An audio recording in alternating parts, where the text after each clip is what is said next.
The place that became a lot shorter was in Knox and Thorndike and some of Montville and some of Freedom, that the buses don't have an elementary school, outlying elementary school to go to, so they pick up, like this one down in Freedom picks up all those kids, K through 12, all through, and come in to Mountain View all at once. And basically those students are on only an hour, which in the elementary, on the two-tier system, some of these students out here in Freedom and Montville were on the bus an hour and 10 minutes. So some of these students are on a lot shorter.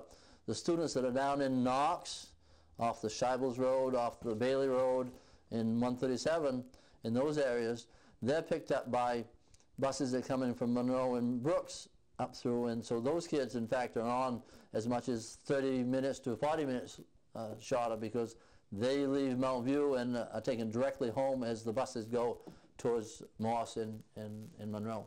So those students, in fact, in the general area around Mountain View, have a lot less riding time. There's a couple of places that have about the same amount, but the majority of the students right around Mountain View have a lot less riding time than they did last year in the double bus run.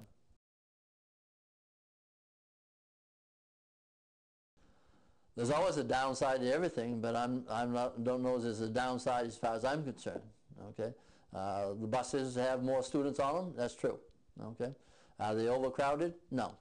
Okay, the double bus run, the two-tier system. There's some buses that were only partly loaded, half loaded or so. There are some buses that were loaded with the two-tier system. It all depended on where the bus came from. Okay, and how many miles or how much density the students were in a particular area. Have you heard anything, or would you have heard anything from parents about how that's gone? There are some parents that are, of course, are against having a single run and having their child with older kids, students.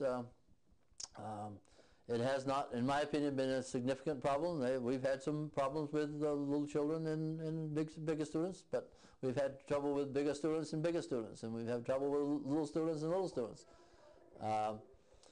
There are some ideas that, if you have older children, they'll take care of the little children, and some bus drivers may want just big students and little students, and some bus drivers don't mind having 30 high school, middle school students and 20 elementary students instead of 55 elementary students. That can be quite a handful when you have 55 elementary students, K through 5, in a single run. So, there's some pros and cons. I don't believe we have any more problems with bullying or significant teasing of K-12 or K-5 or 6 to 12.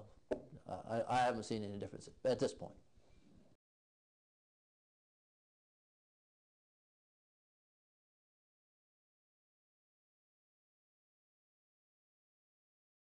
Some of them at their full. You couldn't be done because of the distance we have to travel, and everybody has to be out there all at once. So that was a non-issue. We have to have X number of drivers and X number of buses, and to lay off some and put the other ones up, they just couldn't be done. You can't be in liberty and be in unity at the same time. That's impossible to do.